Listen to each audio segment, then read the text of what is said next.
जर राष्ट्रवादी काँग्रेसने हे कायदेशीर कागदपत्र वेळेत सादर केले नाही तर सुनेत्रा पवार यांची राष्ट्रीय अध्यक्षपदाची निवड कायदेशीररित्या अवैध ठरू शकते आणि त्यांचं अध्यक्षपद धोक्यात येऊ शकते. महाराष्ट्राच्या राजकारणातून या घडीची सर्वात मोठी आणि खळबळजनक बातमी समोर येते. केंद्रीय निवडणूक आयोगानं राष्ट्रवादी काँग्रेस पक्षाच्या राष्ट्रीय अध्यक्षा सुनेत्रा पवार यांना पत्र पाठवलंय. निवडणूक आयोगानं या पत्रात राष्ट्रवादी काँग्रेसच्या पक्ष संविधानात करण्यात आलेल्या अनेक अंतर्गत बदलांविषयी आक्षेप घेतलाय. त्यासंबंधीचे कायदेशीर कागदपत्र आणि ठराव तातडीनं सादर करण्याचे निर्देश दिलेत.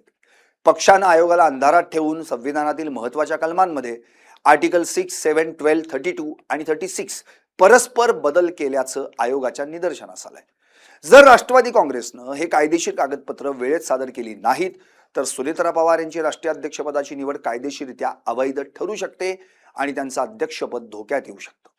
या एका पत्रामुळे राष्ट्रवादी काँग्रेसमध्ये सुरू असलेली अंतर्गत धुसफूस आता चव्हाट्यावर आली आहे. निवडणूक आयोगाच्या पत्रात नेमकं काय म्हटलंय? आयोगानं सुनेत्रा पवारांना हे पत्र का पाठवलं? कागदपत्र न दिल्यास सुनेत्रा पवारांची निवड रद्द होणार का? या अंतर्गत वादाचा फायदा पक्षात नक्की कुणाला होणार? अजित पवारांच्या मागे राष्ट्रवादी काँग्रेस पक्ष नेमका कोणत्या दिशेनं चाललाय? पाहूयात या व्हिडिओतून. नमस्कार, मी संदीप आणि तुम्ही पाहताय LS मराठी. केंद्रीय निवडणूक आयोगानं 27 जुलैला पक्षाच्या राष्ट्रीय अध्यक्षा सुनेत्रा पवार यांना पत्र पाठवलं. राष्ट्रवादी काँग्रेस पक्षानं 26 फेब्रुवारी 2026 रोजी मुंबईत एक राष्ट्रीय अधिवेशन आयोजित केलं होतं.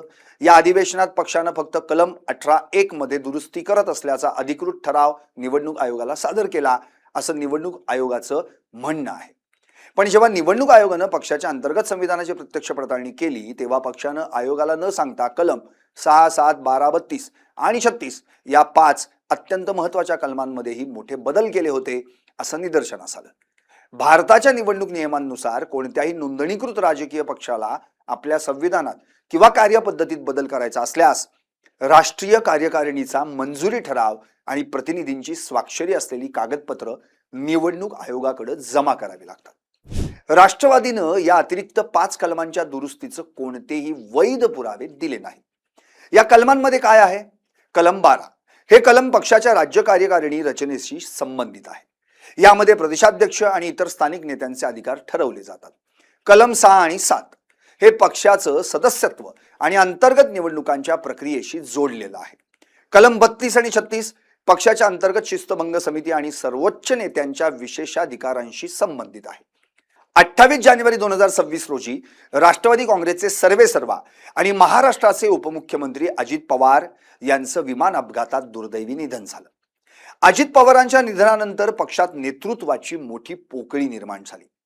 एकीकडे प्रफुल्ल पटेल आणि सुनील तटकरे यांच्यासारखे ज्येष्ठ आणि अनुभवी नेते होते, तर दुसरीकडे अजित पवारांचा राजकीय वारसा सांभाळण्यासाठी त्यांचं कुटुंब अर्थात पत्नी सुनेत्रा पवार आणि मुलं पार्थ आणि जय पवार सरसावले होते.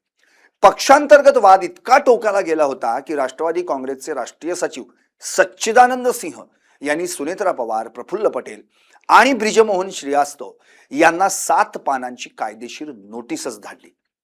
सिंह यांनी आरोप केला की सुनेत्रा पवार यांची 26 फेब्रुवारी 2026 रोजी झालेली राष्ट्रीय अध्यक्षपदाची निवड संपूर्णपणे बेकायदेशीर आणि असंविधानिक आहे. त्यांनी निवडणूक आयोगाकडेही याबाबत तक्रार केली होती, ज्याची दखल घेत आयोगानं ही अधिकृत चौकशी सुरू केली. वरवर पाहता राष्ट्रवादी काँग्रेस पक्ष सर्व काही सुरळीत असल्याचा दावा करत असला तरी प्रत्यक्षात पक्षात 2 मोठे तट पडलेत. पवार कुटुंब आणि दुसरीकडं प्रफुल्ल पटेल, सुनील तटकरे. अजित पवारांच्या निधनानंतर 16 फेब्रुवारी 2026 रोजी प्रफुल्ल पटेल आणि सुनील तटकरे यांनी निवडणूक आयोगाला पत्र लिहून सांगितलं की नव्या अध्यक्षाची निवड होईपर्यंत पक्षाचे सर्व निर्णय घेण्याचे अधिकार राष्ट्रीय कार्याध्यक्ष म्हणून प्रफुल्ल पटेल यांच्याकडे असतील. मात्र 26 फेब्रुवारीला अध्यक्षपदी निवड होताच सुनेत्रा पवारांनी 28 फेब्रुवारीला निवडणूक आयोगाला पत्र लिहून प्रफुल्ल पटेल यांचे अधिकार नाकारले. त्यांनी सांगितलं की 28 जानेवारी ते माझ्या निवडीपर्यंत नेत्यांनी केलेली कोणतीही देवाणघेवाण पक्षाची अधिकृत भूमिका मानली जाऊ नये. त्यामुळे पक्षात मोठं अविश्वासाचं वातावरण निर्माण झालं. 10 मार्च आणि 29 एप्रिल 2026 रोजी सुनेत्रा पवारांनी निवडणूक आयोगाला पक्षाच्या 14 नवीन पदाधिकाऱ्यांची यादी सादर केली. या यादीत प्रफुल्ल पटेल आणि सुनील तटकरे यांच्या नावांसमोर त्यांच्या पदांचा कोणताही उल्लेख करण्यात आला नव्हता. नंतर पक्षानं ही टायपोग्राफिकल एरर असल्याचं सांगून वेळ मारून दिली, पण त्यामुळे पवार कुटुंब जुन्या नेत्यांना साईडलाईन करत असल्याचं स्पष्ट झालं. पक्षातील अनेक नेत्यांचा आरोप आहे की सुनेत्रा पवार यांच्या नावाखाली त्यांचे सुपुत्र पार्थ पवार हे पक्षात एकतर्फी निर्णय घेत आहेत. राष्ट्रीय कार्यकारिणीच्या इतर सदस्यांना विश्वासात न घेता पक्ष संविधानात बदल करण्यात आले.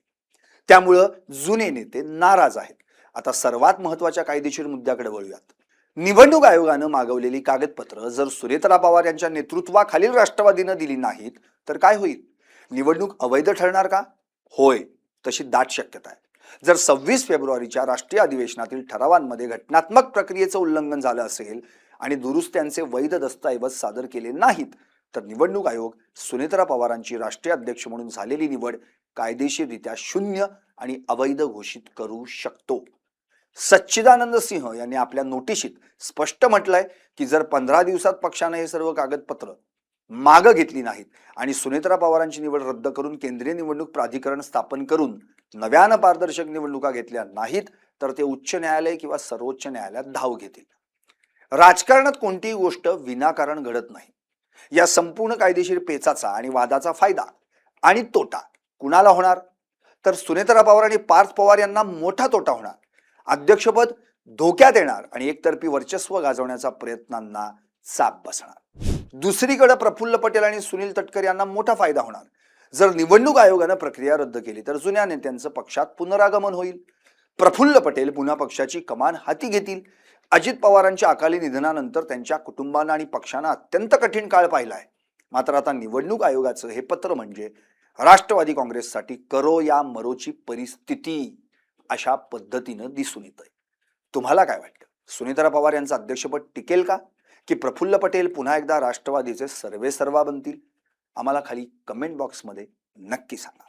पाहत रहा LS मराठी.